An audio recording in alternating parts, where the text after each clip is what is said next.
Jaya on the need say yes a come where a sunny Yanni the Adobo, no?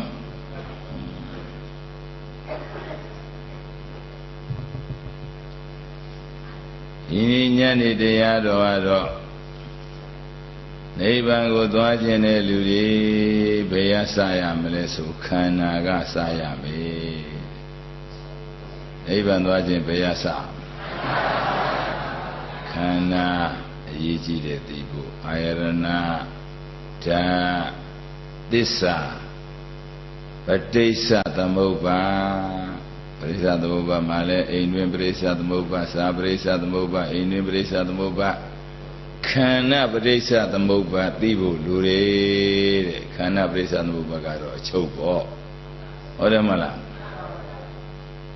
They had a hore kama. Now we got Nyane, we badana Nyane, Nyashi. And I go for him, Yojenaga, Kana, Dwaya, Nyan Dwaya, that in the Hobia, no? Kana Sura Namushi, Damu Maro, Abai in the Bureau, Ababo. A mew of your join, Namu.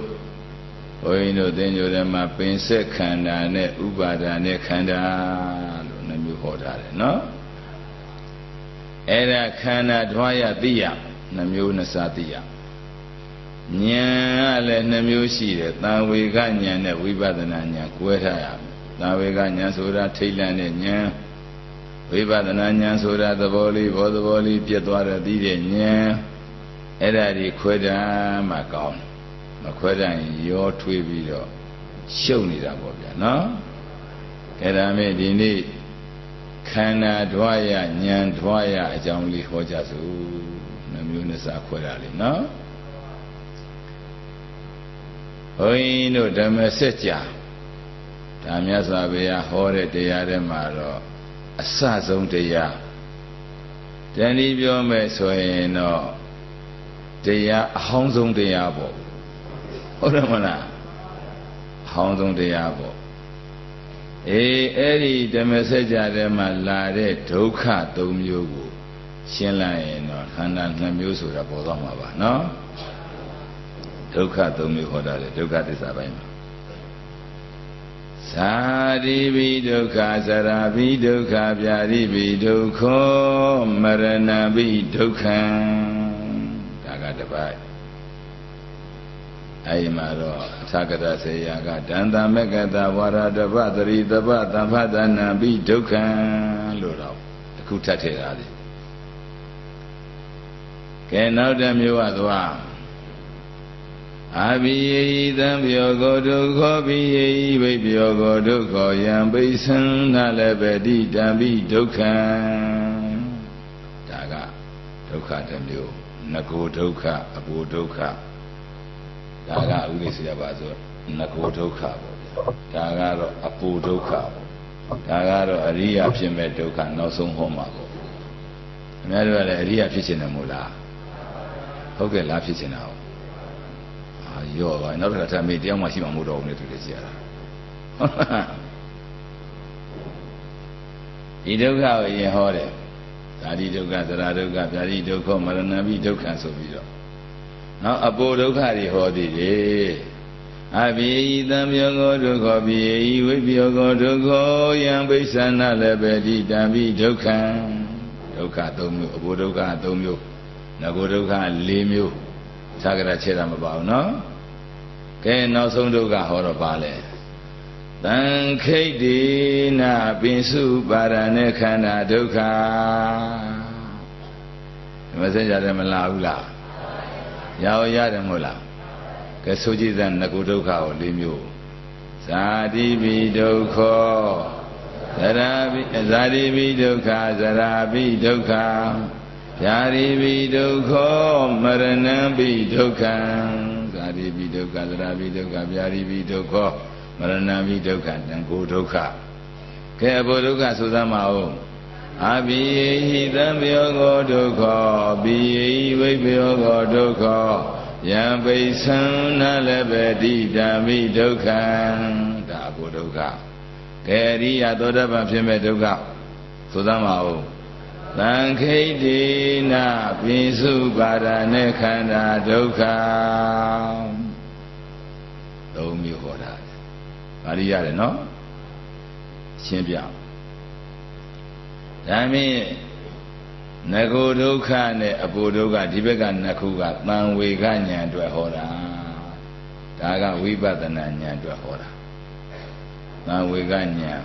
ခန္ဓာဓဝရဉာဏ်ဓဝရဒီခန္ဓာကတော့နှမျိုးကတော့တူးတယ်တက်တဲ့အပူဆိုတာမိဆောင်ပြီးတော့ခင်ဗျားတို့ဖြစ်နေကြတာဒီပေါ့နော်ဇာတိဘီကိုလာဆဲလာပရိသန္တိမိမိဝံကောင်းမှာအောင်းပြီးတော့နေရတာလည်းပဲဒုက္ခဆင်းရဲလာပါပြီအများတို့ကျုပ်တို့ကထောင်တွက်တည်တဲ့ဘယ်ထောင်ကအမိဝံကောင်းထောင်ကထွက်လာကြတာထောင်ကြတယ်ဆိုတော့လူကောင်းလားလူဆိုးလားအမေကိုကဆိုမှန်းသိတော့တာပဲနော်ဟုတ်လားကျုပ်တို့ဘယ်တုန်းကဆိုခဲ့လဲဆိုဟိုအတိတ်ကဆိုခဲ့တယ်အဝိဇ္ဇာပိစယပုံညာပိသင်္ခါရတဲ့လူပြင်းလောက်တဲ့ကုသိုလ်တော့လုပ်တယ်ဒါရင်းနဲ့သစ္စာမသိပဲလုပ်ခဲ့ကြလူဘလူခန္ဓာရရင်ကောင်းမေဆိုပြီးတော့ကုသိုလ်မလုပ်ခဲ့ဘူးလားရင်စားလေးရရင်လည်းမဆိုးဘူးဟာဆိုပြီးတော့မလုပ်ဘူးလားအေးအဲ့ဒါသစ္စာသိလို့လားမသိလို့လားခန္ဓာရတဲ့ကုသိုလ်မျိုးဆိုရင်သစ္စာမသိလို့တာမှတ်ပြီးတော့ခန္ဓာမရတဲ့ကုသိုလ်မျိုးလုပ်ရမှာအခုတော့ခန္ဓာရတဲ့ကုသိုလ်လုပ်တော့အခုတော့ပရိသန္တိနေကြရပြီ9လ10လ10လတခါတည်းကျင်းမြောင်းထဲမှာကိုယ်ကြစ်ပြီးတခါတည်းအဘောကအစာတိဒုက္ခလည်းဖိထားရွတ်ထားသေးတယ်အောက်ကအစာဟောင်းကလည်းဖင်ခုထိုင်တာအထုပ်နှစ်ခုညှက်ထားတာခင်ဗျားတို့လှုပ်မှဆိုလို့နေမှာပေါ့လူဆိုးတွေထံပေးထားတာနေမှာပေါ့ဟမ်ကဲအဲ့ဒါဘယ်လောက်နေရတော့10လဘယ်လောက်နဲ့ကြက်တယ်အခုခင်ဗျားကြက်တာဘာကြက်လို့ခြေလောက်ဆန်းလို့ရတယ်လက်ဆန်းလို့ရတယ်အသက်ရှူလို့ရတယ်မျက်စိဖွင့်လို့ရတယ်နောက်ပြီးတော့စကားပြောလို့ရတယ်အတင်းလည်းပြောလို့ရတယ်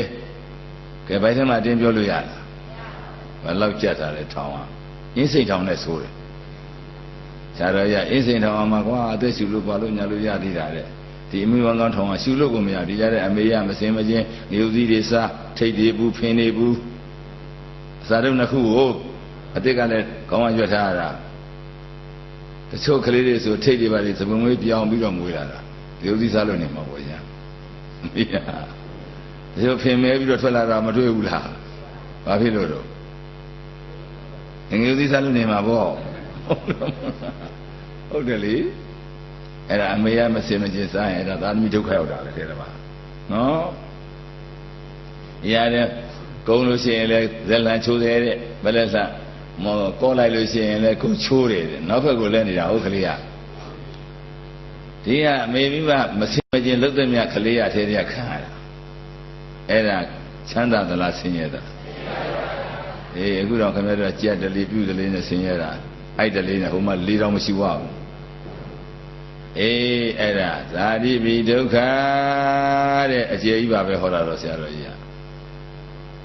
နာမီတော်စရာပိဒုက္ခဆံပြူသွားကြိုးခါကိုင်းနာထိုက်ပေရီတို့မဲ့မြဲဝဲချမ်းဆွဲအိုမင်းရင်ရော်ရတာလဲဆင်းရဲတဲ့အခုအသက်ကြီးလာတော့ဒူရီနာပါရီနာ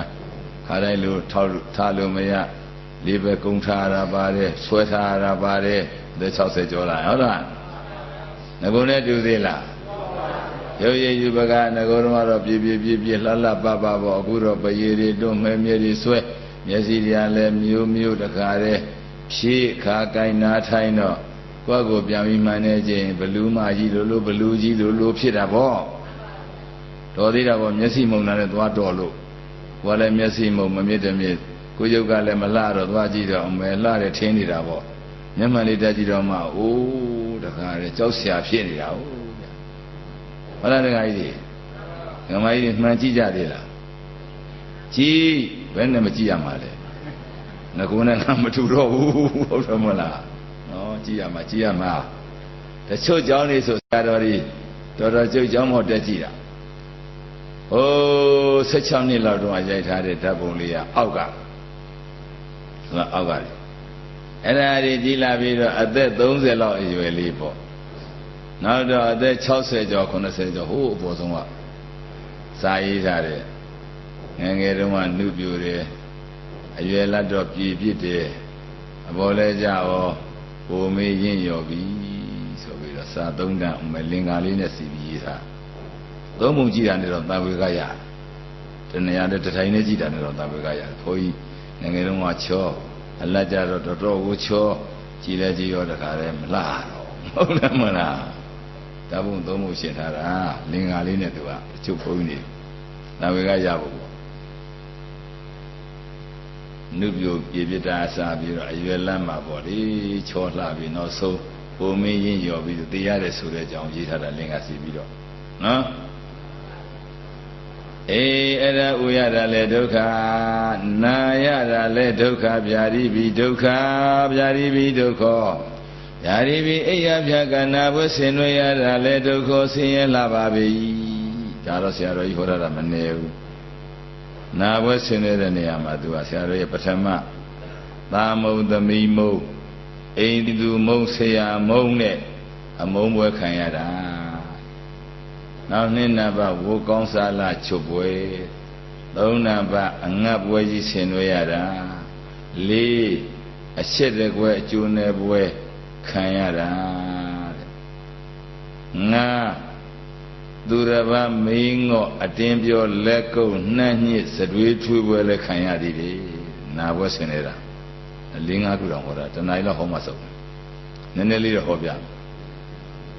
အဘိုးကြီးနဲ့ဘွားကြီးဘေးရင်သွားတွေ့တော့ပညာရေးတွေ့မလားပညာရေးတွေ့မလားဒီဘယ်သင်မှမသင်ရတော့ဒီမျက်စိမှမုန်းတယ်ဘယ်လိုလုပ်သင်လို့ရတော့ပညာရေးတွေ့မလားအိမ်တော်ရေးရောတွေ့မလားစီးပွားရေးရောတွေ့မလားဘာတွေ့မဲ့ထင်လဲဒီကျမ်းမာရေးတွေ့မှာပေါ့ခင်ဗျားတို့တွေ့ဘူးကနေတူကြရတာဟေးဘေးရင်ဆရာလေးဘိုးကြီးနဲ့ဘွားကြီးရတို့ဘေးရင်တွက်ကြည့်စမ်းကွာဇာတာလေးပါလေးစစ်ကြည့်စမ်းဟေးအသက်ရှည်မလားလို့ပေါ့ဝါစမ်းကြည့်ပြီးတော့တွက်ကြည့်လိုက်တော့ဟာအဖိုးဘွားတို့အသက်ကတော်တော်ရှည်မှာတဲ့ဘယ်ထိအောင်ရှည်မလဲဆိုရင်သာမုံသမီးမုံအိမ်သူမုံဆရာမုံနောက်ဆုံးဘုန်းကြီးမှမုံရတဲ့ဘွယ်ခံရအောင်မယ်ခင်ဗျားတို့အသက်ရှည်လုံးလို့အဲ့လိုတွက်တော့အဖိုးကြီးဘွားကြီးကတို့အသက်ရှည်အောင်မယ်ဆိုပြီးတော့ပြုံးတဲ့ပြို့ဒီရင်ဆရာကအမှန်ဟောတာမုံမယ်လို့ဟောတာအဲ့ဒါသူတို့ကဘယ်လိုလဲအသက်ရှည်အောင်မယ်ဆိုပြီးတော့ပြုံးရှာကြတဲ့သိမကြဘူးပေါ့လေအဖွားကြီးဖြစ်ဖြစ်အဖိုးကြီးပဲဖြစ်ဖြစ်လေးတစ်ခါတည်းဖြတ်တာမလုံနိုင်တော့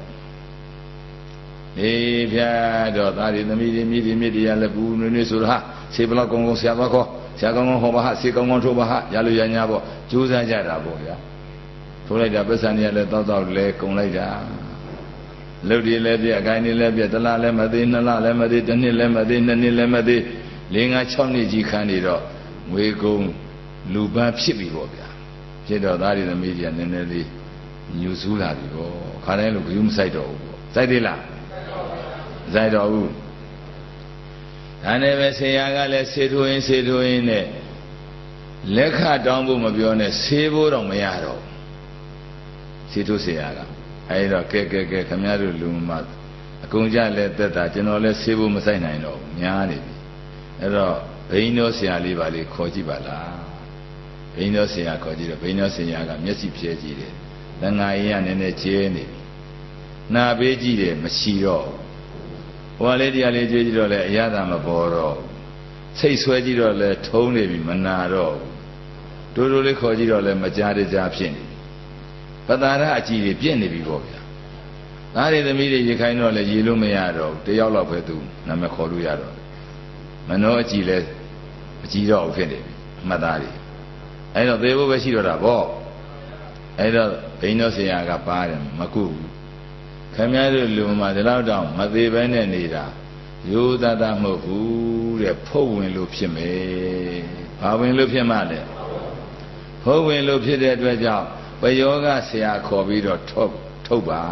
ကျွန်တော်မနိုင်ဘူးအဲ့နဲ့ပယောဂဆရာကခေါ်တော့ပယောဂဆရာလာပြီးတော့က给我在月偏边港边空的钱，特别的骄傲过出去噻，我到那么干部出开那个，出来的把片来说了，那个人啊，大的呀，也比着对面出嘛上嘛差的不话的说着别，大的嘞，也的嘞送的着，我在月空的也多出着，多我们的那种自家的么多那种，这还有比着，比如那上比着修来的不别，路马嘞，你别的挨着把着了不要干。剖里没糊的剖鸡的，我在原来没压的这叫空盆那时候出嘛压到没，空盆那时候下手出了不错的不，累巧，哈剖鸡到没糊，看面都啥个剖不赢偏来的，江多比雪地啊，雪地上边嘛专门剖，但那边江多比着雪地这个多啊，剖呀嘿不都的来话，这边都把呀。ဘာကိစ္စလဲတပည့်တော်တို့အိမ်ရဗျာလူမမတဲ့ယောဂဆရာကဖုတ်ပရင်ဆိုလို့ရွှေရီဆောင်ပေးမှထွက်မယ်ဆိုလို့ရွှေရီလာငါတယ်ဘယ်လူမလဲဒီလူမအဲ့လူမငါမုန်းတယ်ကွာတဲ့ဘုန်းကြီးကရှင်ဘုရားဘာဖြစ်လို့မုန်းတာငါပရိယုဒ္ဓဆယ်ကားရှိပြီတပြားမှမရဘူးကွာဒီလိုဟုတ်လားဒါကြောင့်မလို့ငါလည်းမုန်းပြီပြီးလိုက်တော့မတော့ခွဲရဘူးကွာတော်တော်ဆိုးတဲ့လူမတဲ့ကဲဘုန်းကြီးလည်းမဟုတ်ပြီမို့လားဘုန်းကြီးကဘာလို့မုန်းတာလဲဟမ်မပြီးအောင်ပြောသိချာခင်ဗျားတို့ကလည်းဒါတွေသမီးတွေဘာလို့မုန်းတာလဲငွေကုန်ကြေးကြများပြီအေးရပြက်ပြီဆရာကြီးကလကဥဒ္ဒပတ်စံမရလို့မုန်းပြီနော်အဲ့နဲ့ပဲရွှေရီဆောင်ပြီးတော့မထွက်တော့ဟာသွားပြီခင်ဗျားတို့ဖုတ်ကလေသွေးစုပ်တဲ့အိမ်လုံးကိုသွေးဆုပ်ပြီးတတ်ပြီးမှထွက်မဲ့ဖုတ်ကြီးသွေးဖုတ်ကြီးအဲ့တော့ကျွန်တော်လဲကြောက်ပြီးမကူရဲတော့ဘူးခင်ဗျားတို့ကကြည်စီမံကြတော့ဆိုယောဂဆရာဆင်းပြီးရောဆင်းပြီးတော့သားတွေသမီးတွေလည်းမျက်နှာတွေပြဲပြီးတော့ကဲဆရာဝန်သွားခေါ်ရင်တော့တတ်မှာမဟုတ်ဘူးဒေါက်တာရန်ကူသွားခေါ်ပြီးတော့9000လောက်ပေးပြီးတော့မတဲတဲ့ဆေးတွေဆက်ပြီးတော့ထိုးခိုင်းတာပေါ့သေအောင်ပေါ့ဟုတ်တယ်မလားဟောတိန်လုံးသွေးဆုံးမယ်ဆိုတော့ကြောက်ပြီဗောဗျာသူတဲ့ကိုယ်တဲ့လူရတော့မှာဟုတ်လားကဲအဲ့ဒါနာပွဲဆင်နေတဲ့ဆိုတာတကယ်တော့ကြည့်တော့သာမုံသမီးမုံအိမ်သူမုံဆရာဒီမုံနောက်ဆုံးဟောဘုန်းကြီးမုံကြဲကြဲပြောပါဘုန်းကြီးညမကြားလို့ဒီမှာနောက်ဆုံးဘာမုံတော့ဆရာတွေကဘာဖြစ်လို့မုံတာတော့အိမ်သူတွေကပတ်စံကုန်လို့ဟောတော့ဘုန်းကြီးကဘာဖြစ်လို့မုန်းတာလဲဘယေယုဒ္ဓပတ်စံတွေပြားမှမရလို့ဆိုရင်လည်းမတော့ပါဘူးအေးမုန်းပြီဗောကဲအဲ့ဒါအမုန်းပဲဆင်နွှဲရတာဝတ်ကောင်းစားလာတွေချွန်မဲနောက်ပြီးတော့လက်ကောက်တွေချွန်မဲလက်စွပ်တွေကလည်းကြက်တော့ဖော်လိုက်ရောင်းလိုက်ဆိုတော့ဘယ်နဲ့တော့ချွန်မလားမချွတ်ဘူးလားချွန်မဲလက်ကြီးကဖော်လိုက်ရောင်းလို့ဆိုလက်စွပ်ကဘယ်တော့ကြအစ်စ်တွေဖြုတ်ထုတ်သွားမှာတော့ကြဖြတ်ထွက်ရမှာဆိုတော့လက်စွပ်ကမချွတ်ဘူးလားလက်ကောက်ကျဲသီးတွေရောအေးဆွဲကြရောချွတ်မှာပေါ့ဘာလို့နေမကောင်းထိုင်မကောင်းတော့အိတ်ရှင်အိတ်ညာကတလေးကမောပေါ့ဗျာသူအိတ်ရှင်လည်းအိတ်မယ်ဆိုတော့နောက်တော့တရင်လာမေးတယ်လူတော့ဖြုတ်ရှင်ဖြုတ်သွားမှာပေါ့အဲ့တော့ဖြုတ်စိတ်ငကလေးတင်ရတော့ထားလိုက်ပါကွာဘာဖြစ်လဲဆိုတော့နောက်ပိတ်ရှိတာဟုတ်ပြဖွင့်လို့အချိန်မျိုးဖြုတ်လို့ရတာပဲဟုတ်တယ်မလားကဲစိတ်ငကလေးထားလိုက်ဆိုတော့ထားဟောဒါနဲ့လူမလည်းစစ်ကုတ်တဲ့လူမတခါမှမလှူဘူးတဲ့လူမစစ်ကုတ်တယ်ဒကမကြီးစစ်ကုတ်တဲ့လူမဆိုတော့လှူလားမလှူဘူးမလှူတော့ကဲအားရသမီးကထားလိုက်ပါဆိုတော့စိတ်ငကကလေးထားဒါနဲ့ပဲဒီကံကြီးကြတော့ကံကမ္မနမိတ်ဂတိနမိတ်ဆိုတာမထင်ရဘူးလားကံကံတော်နမိတ်ဂတိနမိတ်ဆိုတာထင်ရတယ်ဟောထင်တဲ့အခါကျတော့ကံဆိုတာကိုလှုပ်ထားတဲ့အကုသိုလ်တွေများအကုသိုလ်ကံထင်တာပေါ့ကမ္မနမိတ်ဆိုတာမလူရမတန်းရပစ္စည်းတွေနှမျိုးတွန်းလို့တာပစ္စည်းနမိတ်တွေထင်မှာပေါ့ဂတိနမိတ်အဲ့ဒီကံအားလျော်စွာလာရမယ်ဂတိနမိတ်ဆိုတော့ငရဲတို့ပြိတ္တာတို့ထင်မှာပေါ့ဟုတ်လားကဲငရဲနမိတ်လည်းထင်ရော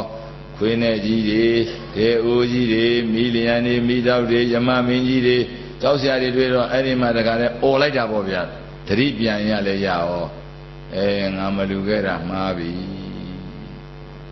နောင်တဆိုတာပဲနဲ့တော့နောက်မှရတာဟုတ်ဗျ ကဲလှမယ်ဆိုပြီးတော့စိတ်ပေါက်ပြီးတော့လေသားတွေသမီးတွေကိုအသာလေးလက်ကလေးနဲ့ခေါ်တယ်သူ့နားလာဖို့ဒီလိုပေါ့လက်ကလေးလှုပ်အောင်လှုပ်မှာတော့လေဖြတ်တာတော့မနဲ့လှုပ်ရတာခေါ်ပြီးတော့ငကကလေးကိုထိုးပြဒါပဲရှိတော့တာဟုတ်ဗျငကကလေးထိုးပြ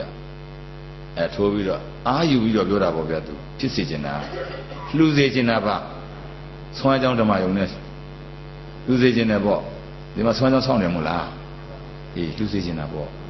အထူးတော်ဝိသေကံကြီးဆိုတော့အဲ့ဒါငကလေးထိုးပြီးသားနဲ့သမီးကိုပြောတယ်လှူပေးစမ်းမှာပြောတာဒီလိုပြောတာအတန်ကမထွက်ဘူးရှဲဖြစ်တော့သားရသမီးတွေကယူကြတော့လို့ကြားတော့သမီးကတစ်ဖက်သားတစ်ဖက်ဖြုတ်ယူလိုက်တော့မရှိတော့ကဲဆွမ်းကြောင်းနဲ့ရောက်သေးလားဥညာတော်တို့ရောရသေးလားသံဃာတွေရောရသေးလားမရတော့အဲကြောင့်ခမရတို့ပီတတ်ရှိတော့လှူထားရင်ကိုကြီးမှန်းနဲ့စီရောက်တာပေါ့ဗျဟုတ်တယ်မလားဟုတ်ပီတတ်ခမရတို့ပြောနိုင်တယ်မို့လားအဲ့လိုခုတည်းလူမရနိုင်ဘူးလားရနိုင်တာဒီကုသိုလ်တွေကစမ်းကြည့်အောင်အဲ့ဆိုကြည့်တာအရှင်ဘုရားတပည့်တော်ဤစိန်နဂတ်တယံကိုဆွမ်းအားကြောင်းဆောက်တဲ့တဲကိုလူပါဤဖရာကျင်းတွေရတယ်အဲ့ဒါမပီကလာပြောမှဆိုဆိုတော့မရအောင်မဟုတ်တော့ဘုန်းကြီးမြန်တော့ကပိသတော့လူတာပါလားသေမလူတာကိုရချင်မှရမှာပေါ့ဟုတ်တယ်မလားမသေးကဘောလူတာကိုမရဘူးလားရကိုပိုင်မဖြစ်ဘူးလားဖြစ်မလားကဲဆွမ်းကြောင်းနဲ့လှူကြစမ်းမြင်ပြီးသွားအောင်ဟုတ်တယ်မလားဒါမှလည်းခင်ဗျားတို့ကြည်ဝန်းစားမှာပေါ့ဗျာကိုတော့ကြက်တဲ့ပေါ့နော်အဲ့ဒါဘုကောင်းစားလာချုပ်ပွဲဆရာတော်ကြီးဟောပြတာအများကြီးပဲအဆက်တကွယ်ကျုံတဲ့ပွဲ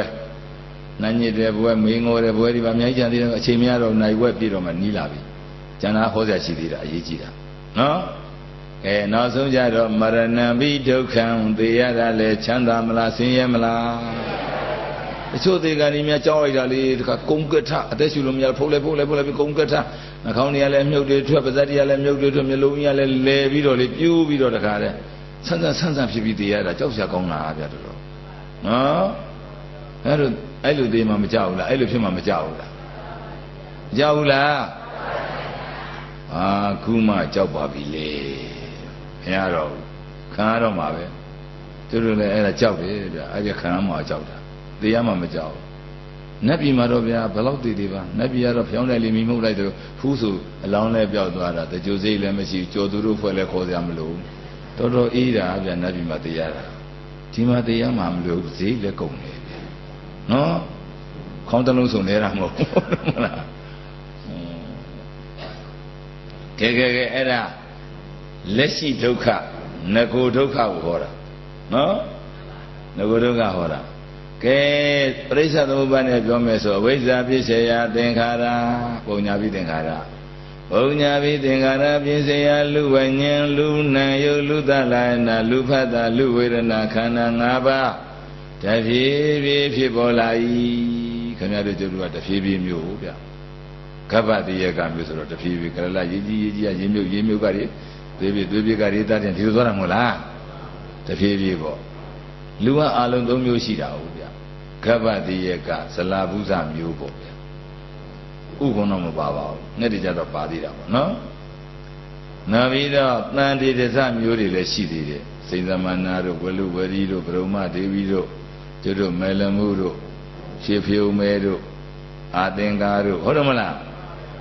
အမ္ဘပါဠိတို့ဒါတန်တေတစအဖေမင်းမရှိဘဲနဲ့တစ်ပင်တို့အသီးတို့အရွက်အပွင့်တို့မှာတရေတေတာတွေလည်းရှိသေးတာတန်တေတူတွေပေါ့ဗျာတန်တေတစဒါတွေကလည်းအခုမရှိသလောက်ဖြစ်သွားပါပြီနော်နောက်ပြီးတော့ကဘာဥအစကဟိုးဗြဟ္မပြည်ကပြန်ပြီးတော့ကဘာတိကာသကြလာတဲ့လူတွေအဲ့ဒါကဘာဥအစလူတွေဩပပတိကမျိုးတွေတဲ့ဘွားကလေးဆိုသူတို့ကတော့ဘယ်ရွယ်လဲတော့မသိရွယ်ကောင်းဖြစ်မှာပေါ့နတ်တွေလူပေါ့ဗျာဗြဟ္မတွေလူဘွားကလေးဖြစ်တယ်အဲကဘာဥစကလူတွေကဩပပတိကမျိုးနောက်တန်တေသူတွေကအချောလှတွေကသူတို့ဆူတောင်းကြရတဲ့ဖြစ်တဲ့မျိုးတန်တေတစမျိုးကျုပ်တို့ခင်ဗျားတို့ကြတော့အမိဝမ်းကောင်းကမွေးတော့ကပ္ပတိယကဇလာဘုဇမျိုးရေမွားနဲ့နေကြရတာဟုတ်လားအဲ့ဒါလူက၃မျိုးရှိ အခုကတော့တဖြည်းဖြည်းမျိုးတွေပဲရှိပါတော့တယ်တန်တေသလည်းတဖြည်းဖြည်းပဲကဗ္ဗတိယကဇလာကုသလည်းတဖြည်းဖြည်းပဲဩပပတိကမျိုးကတော့ကဘာဥစကရှိတာပေါ့နော်အဲ့လိုပေါ့ရှိကဲတဖြည်းဖြည်းဖြစ်တော့လိုက်ဒါမျိုးဝိဇ္ဇာသင်္ခါရကြောင့်ဖြစ်တဲ့တစ်ကွက်ကြောင့်ဖြစ်တဲ့နှစ်ကွက်ဗရယစတာလဲပฏิတန်တိဝိညာဉ်စားခဲ့တာဘယ်စားခဲ့တာလဲဘယ်ဆိုကြည့်သမောင်ဝိညာဉ်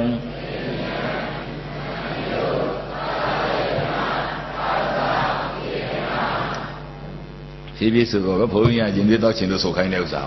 အများကြီးဆိုတော့ဘုန်းကြီးတော်အများကြီးဒီမှာတီးတော့မယ်တောက်ရတာကဲအဲ့ဒါနှိမ့်ွက်ပေါ်ဝေဒနာမှာဆုံးသွားပြီဟုတ်ကဲ့လားအဲ့ဒီဝိညာဉ်စဝေဒနာမှာဆုံးတဲ့ခန္ဓာဒီအတိတ်အကြောင်းကြောင့်ဖြစ်တဲ့ခန္ဓာဒီအဲ့ဒါခုငုတ်တုတ်ထိုင်းနေတဲ့ခန္ဓာကြီးပဲမနေ့ကလုံးကဟုတ်လားအရာဓာလေးတွေစဒီနေ့နေ့စွန်းလေးတွေစအခုတော့တောင်းတောင်းတင်းတင်းနဲ့မဆမ်းမပြုဘဲနဲ့နေနိုင်တာအတိတ်အကြောင်းကြောင့်ဖြစ်တဲ့ခန္ဓာပေါ့ဟုတ်တယ်မလားအတိတ်အကြောင်းကြောင့်ဖြစ်တဲ့ခန္ဓာငုတ်တုတ်ခန္ဓာကိုအဲ့ဒါငကုဒုက္ခဇာတိဆရာဗျာတိမရဏဒီကြတဲ့ဒန္တမကတဝါရတပသရိတပသံဖသနာပိဒုက္ခမဲ့ချင်းရင်လေးနေဘူးမွေကင်းတန်းတို့ရဲ့အတွေ့အထိရလဲနာတာပဲတဲ့ဗျဆင်းရဲတာပဲနော်အဲ့ဒါငကုဒုက္ခတိခွဲဒါဒီခွဲတွေ့ဟောတာတော်ပြီနိုင်ဝက်ရှိသွားပြီနည်းတော့ကျော်သွားပြီသူဟောတာအဘုဒုက္ခလေးဟောကြအောင်ဆိုအဘိယေဤသံယောကောဒုက္ခဘိယေဤဝိပယောကောဒုက္ခယံပိဿာနလည်းပဲဒီတံပိဒုက္ခံအဘုဒုက္ခအဲ့ဒါကတော့စီးတဲ့ရေကြဲကြဲပြောပါဘုန်းကြီးအောင်ပြောပြသမှာခမည်းတော်ကလည်းခမည်းတော်အတွက်ဟောတာလားကျုပ်အတွက်ကျုပ်ဟောနေတာလားခမည်းတော်အတွက်ဟောတာကျုပ်ကအတန်ကုန်ခံပြီးတော့ဟောနေပါဇက်ကြီးပြဲပြီးဇော်ဝင်းထုတ်လို့အော်ကျဲကျဲဟောနေရတာခမည်းတော်အတွက်ဟောတာခမည်းတော်ကအာမပေးခြင်းဘူးလားကျဲကျဲပေးလေဗျာဒကာဓမ္မတွေမြောက်ပေးဘုန်းကြီးကသေအောင်ဟောမှာဘုန်းကြီးဆိုတာအမြောက်ကြိုက်မျိုးတဲ့ကိုယ့်ဘုသူ့ဘုလည်းစဉ်းစားရတယ်ဒါခဏခဏဟောပါတယ်ဘုန်းကြီးတို့ဟုတ်တယ်မလားသူ့ဘုကိုယ့်ဘုစဉ်းစားတတ်လားစဉ်းစားကြည့်အောင်တို့ရမှာတက္ကကြီးကလွယ်တွေလွယ်ပစိုးတွေလဲတော့တက္ကမကြီးရမိတယ်ရှင်ပဲသွားမလို့လဲဩနေမသိဘူးလားမိုးကြတော့မယ်လေ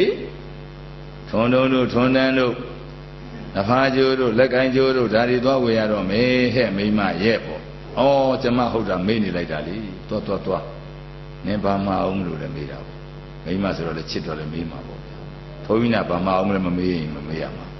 မိမတော့မေးမှာပေါ့ဒကာကြီးဟုတ်တယ်မို့လားကျဲကျဲပြောပါခဲ့ပြီဟုတ်တယ်မို့လားကျမရှင်မတောင်တဏ္ဍခါအမြင့်တုံးလေးတုံးတော့ဝယ်ခဲ့ပါရှင်တဏ္ဍခါလုံးကုန်ကန်နေမို့လို့ဝယ်ခဲ့မယ်မိမဝယ်ကြတော့ထွန်းတုံးလေးရွေးထွန်းတန်းလေးရွေးနဖားကျိုးလက်ကန်ကျိုးတွေရွေးချိန်လုံးတွေရွေးတာနဲ့တဏ္ဍခါလုံးမေ့သွားတော့မပါလားနောက်တစ်ခါမှတော့လည်းမပါနောက်တစ်ခါမှတော့လည်းမပါမိမစိတ်ဆိုးပြီဗောသုံးကတော့မှားတာဒီလူဟာတဲ့သူ့ဘုမှန်မသိကိုယ်မှန်မသိတဲ့လူတဲ့အဲဒီတော့ငါဘငါသွားဝယ်မယ်ဆိုပြီးသွားဝယ်ရောသွားဝယ်ပြီးအိမ်ရောက်တော့လေရေမိုးချိုးပြီးညနေကြတော့တဏ္ဍခါတော့ပြည့်ပြည့်သွေးပြီးတကူလုံးလေးတအိမ်လုံးမွေးကြိုင်တော့တခါကြီးကအနားသွားကတ်တယ်ဟဲ့မွေးလိုက်လားဘာလုံးမဲ့ထင်တယ်ဘာနာလို့နေမှာပေါ့နော်ဘာကတော့ဒကမကြီးစိတ်ဆိုးပြီပေါ့သူဝယ်ခိုင်းတော့မဝယ်ပဲနဲ့သူများဝယ်မှလိမ့်မလာပြီးတော့နမ်းရမလားဆိုပြီးတော့လေအဲ့မှာဆောင်းတွန်းလိုက်တာ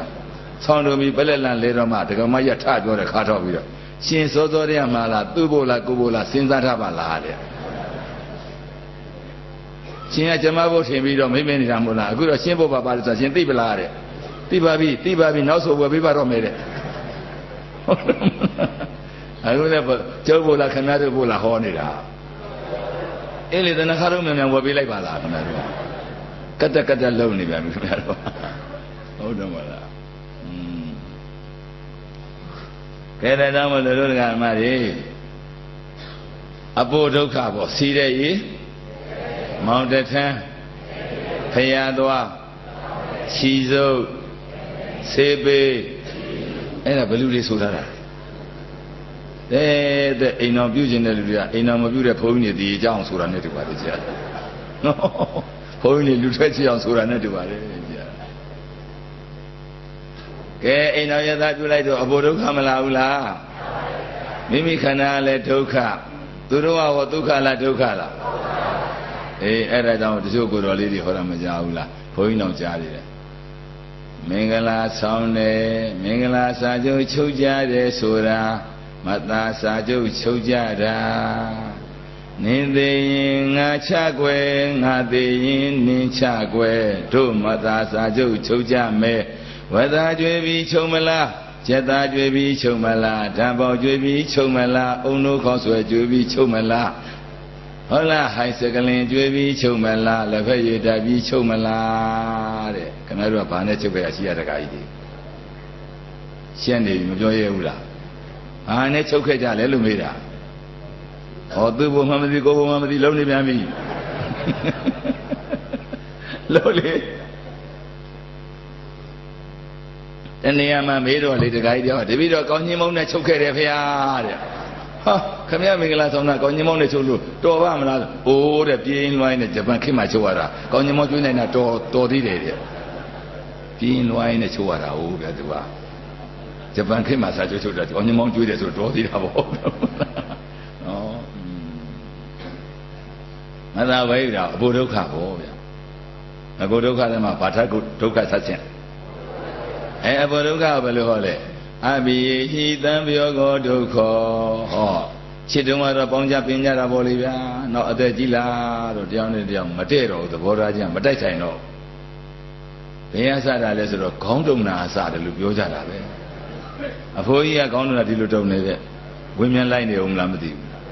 ဘွားကြီးကခေါင်းတုံနာဒီလိုတုံနေတဲ့ဘိုးကြီးကလောင်းဘိုးကြီးမလောင်းအဲ့ဒါခေါင်းထုံနာစတာမတည့်တော့ဘူးဘိုးကြီးဟောမတည့်တော့ဘူးမတည့်တော့ဟောဘိုးကြီးကနင်းမျက်နှာငါမကြည့်ချင်ဘူးဆင်းမဲ့တဲ့အိမ်ဘွားဆင်းသွားကြီးသားနဲ့သွားနေဒီကလည်းမြန်သွားရှင်းဆောက်ပဲကြည့်တော့မရှိရှင်ဘူးအောင်မွဲဒီကလည်းဆဲလွတ်တာပေါ့ဗျာဒါနဲ့သွားမတည့်တော့ဟော80ကျော်အနည်း20လောက်ကြာတော့သားတွေသမီးတွေမြည်တွေပေါ့ဗျာအရှင်ပြုတော့ကျုပ်ကိုလာပြင်းတယ်ဘုန်းကြီးဆက်စုကိုလာပြင်းတာအဲ့ဒါကျုပ်မှကုံကျန်းရတာပေါ့အဲ့ဒါလိုက်တော့ဟိုကြတော့ဒုလမတရား၅ပါးတွေဟောပြီးတော့ရေစက်ချမလို့ရေစက်ခွက်ဘယ်သူလဲဘယ်ဖွားကြီးနဲ့ဘယ်ဖိုးကြီးကဓမ္မမို့ဘယ်လူကလူရှင်လဲဆိုတာသိကျင်တော့ကြည်တာပေါ့ဗျာရေစက်ခွက်ကရှေ့မှာမရှိဘူးရေစက်ခွက်ကြည်တာလည်းအလူရှင်လည်းသိကျင်တာလည်းဒီကြောင့်ပတ်စံဘယ်လောက်ပါတယ်လဲကြည်ကျင်တာပါအောင်မှာပေါ့ဗျာညာလာနေလာလို့ဟုတ်တယ်မို့လားကြည်တော့မရှိဘူးရေစက်ခွက်ကဒါနဲ့ပထရာဖြန့်ချတော့ဟိုးအိမ်တွင်းဘက်မှာအဖွားကြီးဟိုးအိမ်ရှိဘက်မှာအဖိုးကြီးရေစက်ခွက်ကင်တာဝေးလိုက်တာနဲ့အောင်အဲ့ဒါနဲ့ပြီးတော့မှအနာတကာကြီးကိုဘာတော်တယ်လဲပေါ့မေးတော့အမေးနေတဲ့သူကအမေးနဲ့ဆိုတော့ပုံမေးနေတာပေါ့မေးလိုက်တော့မှလင်မယားတော်တယ်မတဲ့လို့တဲ့ကြာပြီးတဲ့နှစ်20တောင်ရှိနေပြီအခုဒါမလွဲတာလို့ကြီးတွေမြစ်တွေကသွားခေါ်လို့လာတာသူတို့နှစ်ယောက်ကပ်ပြီးတော့ရေစက်ချမှာတော်တော်ဝင်လေးနေတဲ့နဲ့တူတယ်ဒါနဲ့ပဲဖိုးကြီးကိုခေါ်တယ်ကျုပ်ကဖိုးကြီးလက်သမ်းမအောင်ဗျဟိုဘွားကြီးနဲ့ဘာတော့လဲတက်လောက်တာပေါ့ဘုန်းကြီးကလင်မယားတော်တယ်တဲ့စိတ်ကတူတုံးရှိသေးတာဗျလင်မယားတော်ကျောင်းရှိမှအတူတူသားတွေသမီးတွေမိတွေရောဘုန်းကြီးတွေရောအကုန်လုံးစိတ်ချမ်းသာအောင်ရှင်းမှလာချအောင်ဘယ်လိုဖြစ်လို့တော်ရေစက်နှစ်ခွက်ကဝေးနေတာလဲဝေးတာကောင်းတယ်ဘာလို့ဝေးတာကောင်းတာရေစက်ဆုံးမှဆိုလို့မဲဒီလိုလာတာသူကစိတ်ဆိုးတုံးရှိသေးတာမတည့်ဘူးသူခေါ်တာမလာလို့နေမှာပေါ့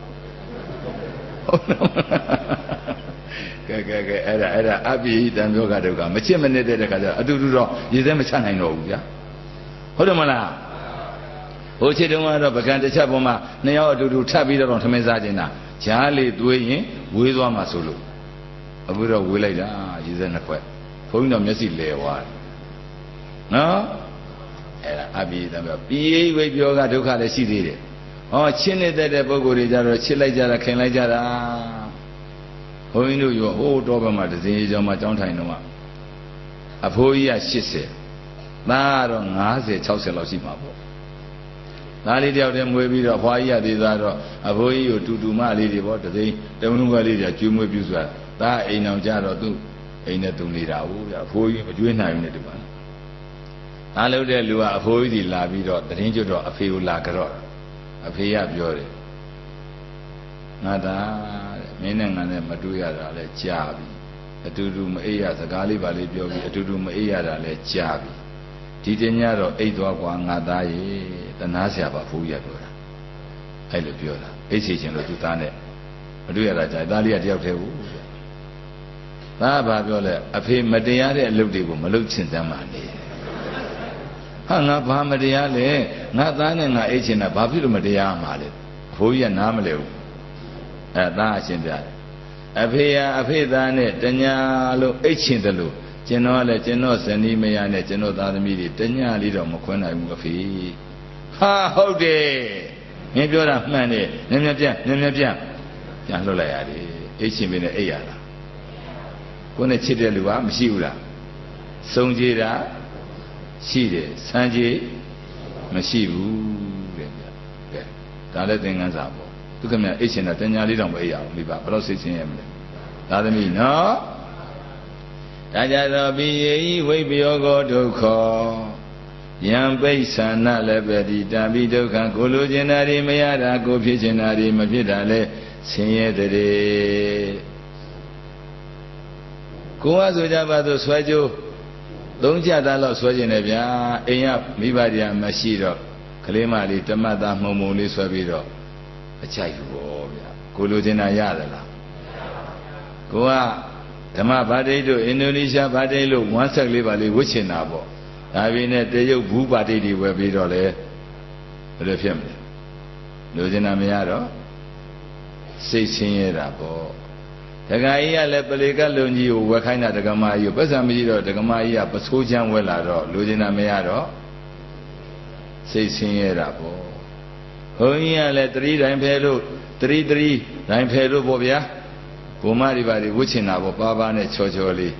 ဝှချင်တာလှူတဲ့ဒကမကပိတ်ချမ်းကြီးလာလို့တော့လေခင်ဗျားတို့ဘယ်လိုကပြောလို့လဲဟုတ်ပါဘောတချို့ကပြောကြတယ်အရှင်ဘုရားတို့ကဘာတူလဲကောင်းလဲဒီရောင်ပဲမကောင်းလဲဒီရောင်ပဲတဲ့တပည့်တော်တို့ကလူတော်သူတော်တဲ့မင်္ဂလာဆောင်တို့ခန္ဓာခန်းဘွားခန်းနာနာတွေသွားလာတို့ဝတ်ကောင်းစားလာဝိတ္တာထားပါတော့အရှင်ဘုရားတို့ကဘာထူးလဲတဲ့ဒီတရောင်နဲ့ဥစ္စာပဲတဲ့ဘာဝဝေရတာပဲ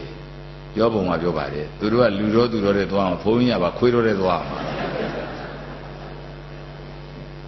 ကဲခင်ဗျားတို့အခုဘလောက်လှအောင်ဝေခင်ဗျားတို့ဘယ်နှယောက်ကြည့်မလဲဗျာ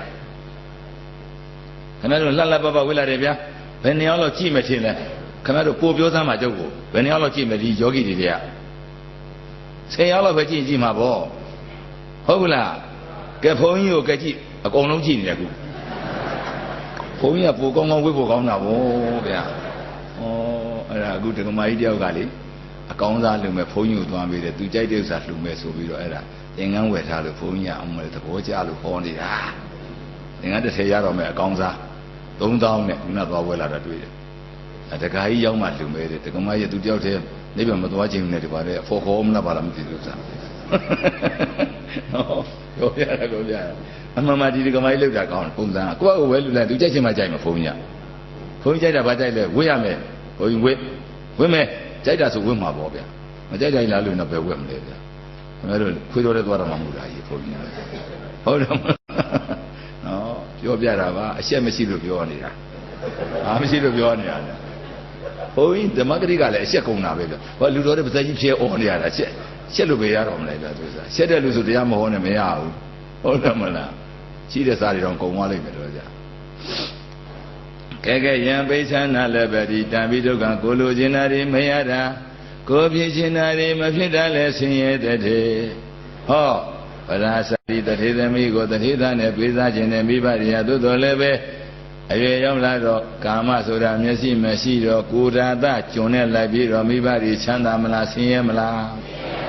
မိဘတွေဆင်းရဲတယ်လို့သာသမီတွေရောဘယ်နဲ့နေမလဲအေးမျက်ရည်ကြီးငယ်တစ်ပေါက်ကြရင်သာသမီတွေလည်းဆင်းရဲတယ်ဆင်းရဲတာပေါ့ဟုတ်တယ်မလားအဲ့ဒါကိုဖြစ်ချင်တာတွေလည်းမဖြစ်ဘူးသူဖြစ်ချင်တယ်လို့ဖြစ်နေကြတာပဲနော်အဲ့ဒါအဘုဒ္ဓကဲ15မိနစ်တည်းကြံတော့တယ်ဟောဒါနှစ်ခုကတန်ဝေကညာအတွက်ဟောတာနော်ကဲဒါဟောကြစို့ဒါအရေးကြီးတယ်ဒါအကွက်နဲ့လည်းချပြအောင် Tang Kai De Na Pinsu Parane Khana Dukha Jesu Ro Sin Mogo Sia Ro Bhya Yi Tait Khwe De Na Thom Ji Kham Ya Ro Tan Tor De Ho Bi Lo Sin Tang Kai De Na Pinsu Parane Khana Ti Bo Aye Ji De Kwa Aye Ji Song Be Kwa Lo Khana Khana Pa No Dhamma Sajja Dhamma Phaya Ho Ra De Mo La Tang Kai De Na Jin A Phi Chou A Phi Pyo Ya Yin No Pin Sa Nga Pa Gung Do Upadane Khana Ru Thi Dukha Sin Ye Asit Ekan Phit Pa Bi Upadane Khana Dukha Ma Sin Ye Asit Era Ti Ma Taya Ya No Dai Upadane Khana Jam Pyo Ja So Nene Ro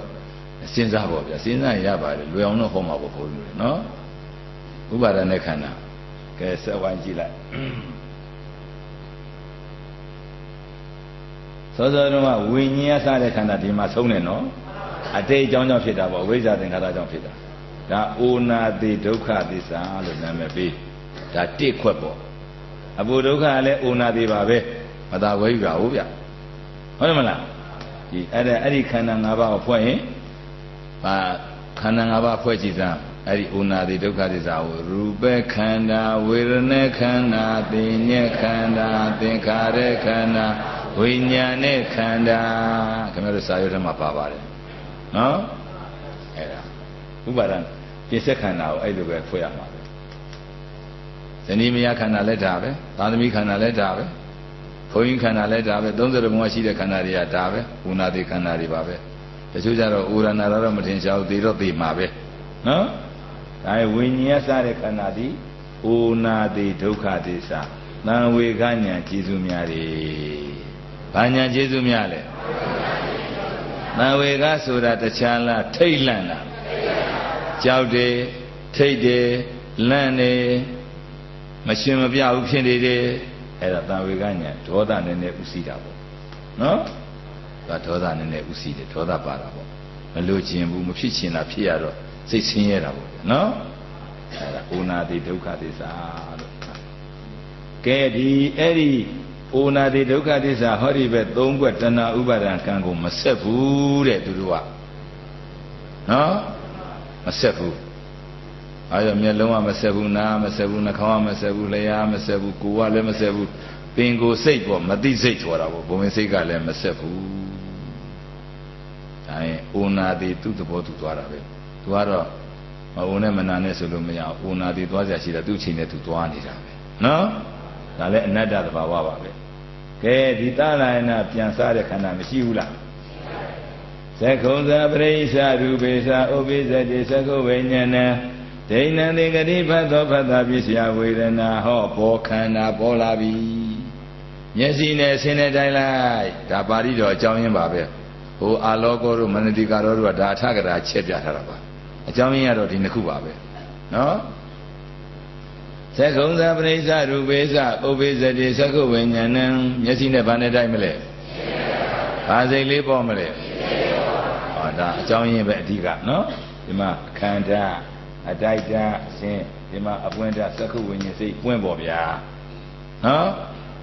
Ke Sakho Vinyana Siat Pwint Bi Dainan De Gati Phatho Phatta Pisya Vedana So Khanda 5 Pa Ma La Hu La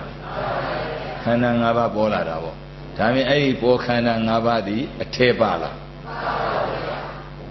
Long Ya Tan Tan Shi La Ma Shi Bu Thabo Be Po Nyin Ne Hit So Le Khanda 5 Pa Be Jah De Hit So Le Ba Pi Lo Le So Jot Do Wa Pin Saw Kara Phung Da Di De Khanda 5 Pa Atutu Phit Atutu Ayong Pyu Atutu Chuk Ja Da Ekau Para Eka Lampana Eka Nidora Myo Ri Te Pyai Ne Tu Chuk Ja No Da Phin Khanda Nyin Ne So Le Wa Khanda 5 Pa Phit Twa Bi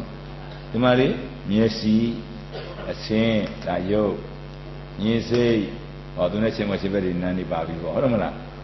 Phatta Paung Song Khanda So Le Khanda 5 Pa Phit Twa Bi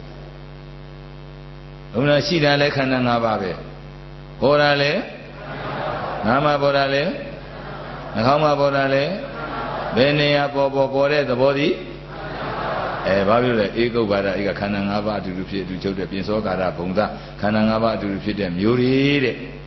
အဲဒါကြောင့်ဖြစ်ပြီးကဲပေါ်ပြီးအဲ့ဒီပေါ်ခန္ဓာကိုစစ်လိုက်စမ်းကဲခမည်းတော်အိုးလားဆံပြူသွားကြိုးမြင်စိတ်ကလေးကိုနားလားအိယာဖျားကနာဘွဲဆင်လို့ရလားသေတော့တုံးလုံးပဲလည်းရှိလားဒါဥနာတိခန္ဓာမဟုတ်ဘူးပေါ့ဗျာသူကဖြတ်ခလဲပေါ်ဖြတ်ခလဲပြည့်တဲ့ခန္ဓာဖြစ်ပြည့်ဒုက္ခသစ္စာနာမပြတတ်ပလားမြင်စိတ်လေးဟာမျက်စိနဲ့ဆင်းနဲ့ဖြတ်ကလေးပေါ်တာလွှဲလိုက်တော့ဖြတ်ကလေးဆိုပြီးတော့ပြန်တဲ့ဖြတ်ကလေးပေါ်တာပဲလွှဲလိုက်မရှိတော့ဘူးတိုက်ဆဲလေးမှတော့ရှိတယ်မတိုက်တော့ရင်ဈာတိလေးကနာနဲ့အတန်နဲ့တိုက်ဆဲလေးမှတော့မတိုက်ဘူးဆိုရင်ကဲသူ့ကိုဘယ်လိုနာမပေးမလဲဖြည့်ပြည့်ခန္ဓာကပ်ဘောကပ်ပြည့်ဒီနာဘောဒီနာပြည့်မြင်စိတ်ကဒီနားမှတော့မပြည့်ဘူးနားလည်းနှာခေါင်းမှတော့မပြည့်ဘူးဟုတ်တယ်မလားကပ်ဘောကပ်ပြည့်ဒီနာဘောဒီနာပြည့်ချက်ချင်းဘောချက်ချင်းပြည့်ဂုဘောဂုပြည့်ကြီးမဲ့ကြံတော့မရှိတော့ဘူးအကြည့်မခံဘူးပရမတ်ဆိုတာအကြည့်မခံဘူးပရမတ်ခန္ဓာဆိုတာပညာခန္ဓာတာအကြည့်ခန္ဓာဘူးဗျနော်မရှိတာကအနေစာသိတဲ့ဉာဏ်လေးရဝိပဿနာမေဃတဲ့အဲ့ဒါပြတ်သွားတာမြင်ရင်ဝိပဿနာမေ့ရတာသေရာကသမုဒယဒီတိုင်းချင်းလို့ကိုညာအောင်မှာချုပ်မှာကနိရောဓသစ္စာဆိုင်ကြည့်တာလေအဲဒါကြောင့်မလို့ဖြစ်ပြခန္ဓာဖြစ်ပြတယ်ဒါပေမဲ့ဝိညာဉ်စားတဲ့ခန္ဓာသည်ဥနာသည်ဒုက္ခသစ္စာသလယနာပြန်တွန့်ပြီးစားတဲ့ခန္ဓာသည်ပေါ်ခန္ဓာသည်ဖြစ်ပြဒုက္ခသစ္စာဒါဒုက္ခသစ္စာဘယ်နှမျိုးရှိလဲဥနာသည်ဒုက္ခနဲ့ဖြစ်ပြဒုက္ခဟောတာကငကိုဒုက္ခနဲ့အပုဒုက္ခကဥနာသည်ဒုက္ခဟောဒီပေါ်လာတဲ့သဘောလေးကဖြစ်ပြဒုက္ခကွဲပလားအဲ့ဒါမှမကွဲတရားအမထုံနဲ့တော့ခင်ဗျားတို့ရအောင်မဟုတ်ဘူးဒါအရေးကြီးဆုံးနေစဟောနေတာဒီနေ့အစနေနော်ကဲတိုင်းဒုက္ခသစ္စာဘယ်နှမျိုးရှိလဲဥနာတိဒုက္ခနဲ့ဖြစ်ပြဒုက္ခကဲအဲ့ဒီဖြစ်ပြဒုက္ခကိုဟောဒီအဆက်မှာတရားရှုရမှာမဟုတ်လားကဲမရှုတော့ဒီဘက်ကိုမကူဘူးလားဝေဒနာပစ္စယတရားမရှုတဲ့အတွက်ကြောင့်တဏှာဥပါဒံကံဆက်ပြီးမြင်တာက5ပါးတရားမရှုလို့ဆက်တာက3ပါးပေါင်းလိုက်တော့အင်္ဂါ10ပါးနဲ့ယခုပစ္စယပစ္စုပန်ကာလမှာလဲမနေဘူးလားမြင်နေဟိတရားမရှုနဲ့သွား10ပါးကြားတယ်ဟိမြင်နေခင်နေကြားတယ်ခင်နေနားနေခင်နေမွေးတယ်ခင်နေချိုးတယ်ခင်နေချင်းတယ်ခင်နေရားတယ်ခင်နေပူတယ်အေးတယ်လှုပ်တယ်ခင်နေတွေးတယ်ခင်နေပေါ်တဲ့ပရိစ္ဆသမုပ္ပါခန္ဓာအားတရားမရှိရင်ဘာဆက်လဲတဏှာဥပါဒံကဆက်တော့ခင်တော့3မျိုးဆက်သွားတာပေါ့ပေါင်းလိုက်တော့ပေါ်တာက5ပါးတရားမရှိလို့ဆက်တာက3ပါးဆိုအားလုံး10ပါးနဲ့လေတာပေါ့ဒါကြောင့်ယခုပြည့်စဲပြစ္ဆုတ်ပံကာလ10ပါးနဲ့လေဒါတရားမရှိတဲ့ပုဂ္ဂိုလ်ခင်နေဆိုတော့သွားပြီးတော့အပယ်သွားတာများမှာပေါ့မြင်နေခင်နေပယ်သွားကြားတယ်ခင်နေမွေးတယ်ခင်နေစားတယ်ခင်နေထီတယ်ခင်နေရတယ်ရနေပူတယ်အေးတယ်လှုပ်တယ်ခင်နေတွေးတယ်သွားပြီးတော့ခင်နေဆိုပယ်သွားတယ်လမ်းပေါ့ဟုတ်တယ်မလားဒါသွားနေကြကဘာကဘေးရသွားခဲ့တာကျတို့ဘဝများစွာသွားနေတာအခုဘုရားစားကြည့်တဲ့သူတော်ကောင်းတွေနဲ့တွေ့တဲ့ချိန်မှာကျေးဇူးတော်ရှင်မဂုတ်ဆရာတော်ဘုရားကြီးတို့လိုကဲမဲ့ယူမဲ့ပုဂ္ဂိုလ်နဲ့တွေ့တဲ့ချိန်မှာကျတို့ကဒါပြင်ရမှာပေါ့ဟုတ်ဘူးလားကဲပြင်လိုက်စမ်းဒါတော့ကဲပေါ်လာပြီဝေနာလည်းတွေ့မယ်ဖသလည်းတွေ့မယ်ဒါကတော့အခန္ဓာဥနာတွေကိုပေါ်တဲ့နာယုတ်တွေလည်းတွေ့မယ်စိတ်တွေလည်းတွေ့မယ်ဘယ်ဟာရှုမလဲဘယ်ဟာရှုအပြည့်မြင်ရင်မဲ့ရမှာပဲကဲဝေနာရှုကြည့်ဝေဒနာနိရောဓဝေဒနာလေးချုပ်တာပြစ်တာကိုမြင်တဲ့အတွက်ကြောင့်တရားရှုလိုက်တဲ့အတွက်ကြောင့်တဏှာနိရောဓဥပါဒနာနိရောဓကာမဘဝနိရောဓတဏှာဥပါဒကံတွေချုပ်သွားပြီမဲ့ဝင်တော့လေတရားမရှုလို့တဏှာဥပါဒဆက်ရင်အဲ့ဒီဖြစ်ပြက်နာမည်ပြောက်ပြီးတော့ဥပါဒာနဲ့ခန္ဓာရောက်သွားပြီဥပါဒာနဲ့ခန္ဓာဒုက္ခဖြစ်သွားပြီတရားမရှုရင်သုံးခွက်ဆက်လိုက်ရင်ဘာခန္ဓာဖြစ်သွားပြီတဏှာဥပါဒံကတ်တဲ့ခန္ဓာလိုက်တဲ့ခန္ဓာဆက်တဲ့ခန္ဓာ စာလို့တော့တဏှာဥပါဒံတို့ရဲ့အာယုံဖြစ်သွားတဲ့ခန္ဓာမြင်ပြီးတော့အဲ့ဒီမြင်စိတ်ကလေးကိုအာရုံပြုပြီးတော့ခင်သွားတာဟုတ်ဗျတဏှာဆက်သွားတာဟုတ်ဒါကိုပဲဟုတ်လားဘယ်လိုခေါ်လဲဆိုဥပါဒနာဥပါဒနနံခောစရာခန္ဓာဥပါဒနဲ့ခန္ဓာဥပါဒနနံတဏှာဥပါဒကံတို့ဤခောစရာအာယုံဖြစ်ကုန်သောခန္ဓာတို့သည်ဥပါဒနဲ့ခန္ဓာတဏှာဥပါဒံတို့ဤအာယုံဖြစ်တဲ့ခန္ဓာပါပေသည်ဘာမှလို့ပြောတော့တဏှာဥပါဒံဆက်တဲ့ခန္ဓာတဏှာဥပါဒံကိုဖြစ်စေတတ်တဲ့ခန္ဓာအကွက်နဲ့ပြောတော့သုံးဘွက်ဆက်တဲ့ခန္ဓာဒါမေးကြည့်မယ်သုံးဘက်ဆက်တာဝိညာဉ်စတဲ့ဥနာတိယဆက်တာလားဟောဒီသလာယနာစတဲ့ပေါ်ခန္ဓာဆက်တာလားအေးဒါမင်းဒီပရိစ္ဆေသမုပ္ပါပါဠိကြည့်ပြီးတော့လည်းသိနိုင်တယ်နော်နောက်တစ်ချက်သက္ခုရူပေနသံဝါသာရာဂဗုဒ္ဓံဝိဇာယတိတဲ့ဘုရားတတ်ဆိုတာသက္ခုရူပေနသံဝါသာမျက်စိနဲ့အစဉ်နဲ့ပေါင်းစုံမြင်စိတ်ပေါ်ပြီးမှရာဂအဓိဟုသောသားလေးတွေဖွားမြောက်တဲ့သုံးခွက်ဆက်တာကိုပြောတာမျက်စိနဲ့အစဉ်နဲ့မြင်စိတ်ပေါ်ပြီးမှဆက်လို့ရတယ်တဲ့ဗျမမြင်ဘဲနဲ့ဆက်လို့မရဘူးတဲ့ကဲဒကာကြီးတွေရိုးသားသားဝန်ခံမလားဘုန်းကြီးမေးကြည့်မယ်ဝန်ခံမလားဟာဒါကြီးတွေမကြိုးစားဘူးဘုန်းကြီးကတော့အရှက်မရှိပဲဘယ်လည်းမတက်ဟောသေးတာခင်ဗျားတို့ကပဲရှင်းနေတယ်ရိုးသားသားဝန်ခံခင်ဗျားတို့ဒကမာကြီးတွေမမြင်ဘဲနဲ့ကြိုက်ခဲ့သလားမြင်ပြီးတော့ကြိုက်တာလားအခုတော့လည်းဝန်ခံသားသူလို့ဆိုမြင်ပြီးမှကြိုက်တာမြင်တော့မြင်ကြီးကြိုက်တာမဟုတ်သေးဘူးသေချာကြည့်သေးတာကိုကြိုက်ချက်ဒီပါမှကြိုက်မှာပေါ့ကြိုက်ချက်မပါရင်မကြိုက်ဘူးဒကမာကြီးတွေကဟောကဲရိုးသားသားပြောဒကာကြီးတွေမမြင်ဘဲနဲ့ကြိုက်သလားမြင်ပြီးမှကြိုက်တာလားအေးဟုတ်ပါတယ်ဒါရိုးသားသားပြောတာသစ္စာတရားပေါ်လေအမှန်တိုင်းပြောရမှာဘယ်နဲ့လိန်ပြောလို့ဖြစ်မလားအဲ့ဒါကြောင့်မလို့မြင်ပြီးမှခင်ကြကြားပြီးမှခင်ကြနာပြီးမှမှုပြီးမှခင်ကြစားပြီးမှခင်ကြထိပြီးမှခင်ကြတွေးပြီးမှခင်ကြတာဒီဒါကြောင့်သုံးခွက်ဆက်တာပရိစ္ဆေသုံးပါး6လုံးပစ္စုပန်အကြောင်းဂုတိုက်လို့ဂုပေါ်တဲ့ခန္ဓာတွေဆက်တာဖြစ်ပြခန္ဓာတွေတရားမရှိလို့ဆက်တာအဲ့ဒါသိထားဖို့မလိုဘူးလားကဲဒါမြင်တဏှာဥပါဒံဆက်သွားရင်အဲ့ဒီဘောခန္ဓာကိုရေးစမ်းရူပပါဒံနဲ့ခန္ဓာဝေဒနုပါဒံနဲ့ခန္ဓာသင်ညုပါဒံနဲ့ခန္ဓာသင်္ခါရုပါဒံနဲ့ခန္ဓာဝိညာဏုပါဒံနဲ့ခန္ဓာခင်ဗျားတို့စာရထဲမှာတော့မပါတော့ဘူးဒီဥစ္စာဟုတ်တယ်မလားဒါအတင်းညိုထဲမှာပါလို့ဘုန်းကြီးကထည့်ဟောနေတာဒီတိုင်းပဲဟောရမှာပဲဟိုမှာတော့ပင်စက်ခန္ဓာပဲရည်ထားတာပါတယ်ဥပါဒณะခန္ဓာရည်ထားတာမပါဘူးနော်တဏှာဥပါဒဆက်တဲ့ခန္ဓာဘောခန္ဓာဆက်တာအဲ့ဒါမဆက်ချင်ရင်ပေါ်လာတဲ့ထဲမှာခင်ဗျားတို့ယုတ်ကထင်ရှားသလားဟုတ်လားဝေဒနာထင်ရှားသလား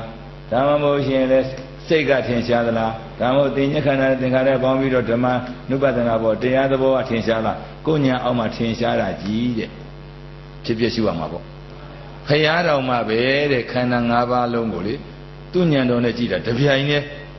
တန်းပြီးတော့ထင်ရှားကြမတွေ့ဘူးတဲ့တခုပဲထင်ရှားတယ်တဲ့ဖရာညံတော်နဲ့တော့ခန္ဓာ၅ပါးကိုတပြိုင်နဲ့ကြည့်တဲ့အခါမှာမထင်ရှားဘူးတဲ့တခုကဥဆောင်ပြီးထင်ရှားတယ်တဲ့အဲ့တော့ဘုရားတော်တခုလည်းထင်ရှားပါတယ်ခင်ဗျားတို့ဘယ်နှခုထင်ရှားခြင်းသေးလဲ10ခုလောက်ထင်ရှားခြင်းလားမေးရသေးတယ်ခင်ဗျားတို့ဘုရားနဲ့ညံကြည့်ကြည့်နေမှာပြောလို့မရဘူးဟုတ်တယ်မလားကဲခင်ဗျားတို့လည်းကြည့်ရင်တခုပဲထင်ရှားတာတွေ့မှာပေါ့ရုပ်တော်၎င်းဝေဒနာတော်၎င်းစိတ်တော်၎င်းတရားသဘောတော်၎င်းဒါကြောင့်သတိပဋ္ဌာန်တရားဘယ်နှပါးဟောတာလဲတတိနဲ့မှတ်နိုင်တာချနိုင်တာရှုနိုင်တာဘယ်နှပါးတို့ကာယ ानु ပဒနာသတိပဋ္ဌာန်ယုတ်ဝေဒနာ ानु ပဒနာသတိပဋ္ဌာန်ဝေဒနာခန္ဓာစိတ် ानु ပဒနာဝိညာဉ်နဲ့ခန္ဓာသင်္ညေခန္ဓာနဲ့သင်္ခါရခန္ဓာပေါင်းပြီးတော့ဓမ္မ ानु ပဒနာဆိုပြီးတော့၄ခုပဲဟောတာထင်ရှားတာ၄ခုတစ်မျိုးမျိုးပဲရှုရမှာပေါ့နော်ကဲရှုကြည့်ဝေဒနာနိရောဓတရားရှုလိုက်တဲ့အတွက်ကြောင့်ဝေဒနာချုပ်တာပြတ်တာကိုမြင်လိုက်တဲ့အတွက်ကြောင့်တဏှာနိရောဓဥပါဒနာနိရောဓကာမဘဝနိရောဓတဏှာဥပါဒံကံဒီပေါ်သေးလားမပေါ်တော့ဘာဖြစ်လို့လဲဘာဝင်လို့တဏှာနိရောဓတိမဲ့ခောတဲ့တဏှာကြီးချုပ်တယ်ဆိုတာပြောတော့တာတဏှာချုပ်တာတကယ်တော့မဲ့ဝင်လို့တဲ့တဏှာကြီးပေါ်တော့မပေါ်တော့ပါဘူးတဲ့ပေါ်ဝင်တော့ရလားမရတော့ပါဘူးပေါ်ခွင့်တော့ဘာဝင်နေလို့လဲဝိပဿနာမဲ့ဝင်နေလို့မကင်၅ပါးမဲ့ပေါ့နော် အဲကြောင့်မလို့တဏှာဥပါဒံဒါမြင့်တဏှာကိုနိုင်တာဓမ္မကြီးကနိုင်သလားပေါက်စိန်ရနိုင်သလားကြည်သတိကြည်ဖို့ကနိုင်မလားအမြောက်စိန်ကြောင်းတွေကနိုင်မလားရောကက်တွေရန်စာတွေကနိုင်မလားအနုပြုကနိုင်မလားမဲကနိုင်ပါလားမဲကလည်းဝိပဿနာမဲနဲ့လောကုတ္တရာမဲ2မျိုးရှိတယ်ဝိပဿနာမဲကလုံရမယ်မဲ့ပွားရမယ်မဲ့ဟိုလောကုတ္တရာမဲကရမယ်မဲ့ရမယ်မဲ့ကဟိုနိဗ္ဗာန်မြင်မှရမှာလုံရမယ်မဲ့ပဲလုံရမှာပေါ့ကိုလုံရရတယ်မဲ့ဝိပဿနာမဲနဲ့တာ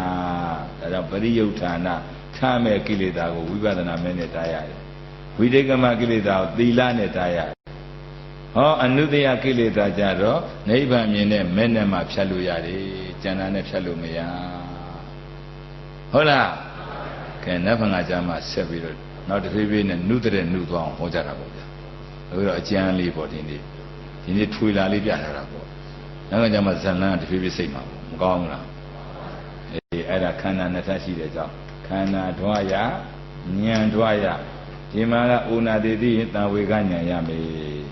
ဟောဖြစ်ပြပြီးတော့ဝိပဿနာဉာဏ်ရမယ်အဲဒါခန္ဓာဓွားရဉာဏ်ဓွားရဟုတ်လားအဲ့ဒါတဏှာဥပါဒမဆက်အောင်တော့ဘယ်နဲ့လဲသူကကိုအဲ့ဒါဝိပဿနာရှုဖို့အဲကြောင့်တန်ခိတေနပိစုသံခိတေနပိစုပါဒနဲ့ခန္ဓာဒုက္ခ